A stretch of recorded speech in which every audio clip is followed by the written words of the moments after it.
The second patent case we were supposed to talk about, or that I'm going to want to talk about this week, is an Ericsson versus Apple case. So Ericsson is a Sony company. They manufacture phones, which is surprising. So I don't really see too many other phones in the market. Nevertheless, they still exist.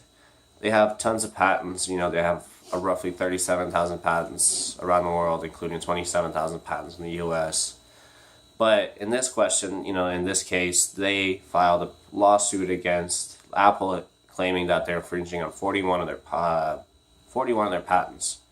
They filed 7 of these cases, all of them in the Eastern District Court of Texas. Surprise, surprise.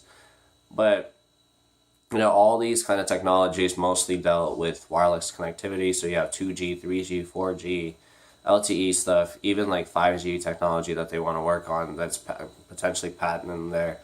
So Ericsson, with these patents, was able to pressure Apple into coming to a licensing agreement. 11 months later, they came to an agreement, and as a result, it was interesting to see that Ericsson's stock went up about 8%, and it was expected that because of this agreement, like their intellectual property licensing agreement department revenue will grow about 40%, which is a really significant amount just for one licensing agreement, especially because Ericsson has over 100 other licensing agreements with other companies, and because they have over 37,000 patents, yet these 41 patents are gaining roughly 40% of the revenue, which is really interesting to see that Ericsson has this sophisticated patent portfolio, and likely they're still going to remain a big player in the mobile industry, even though they're not as prevalent as big players like Apple, Samsung, yet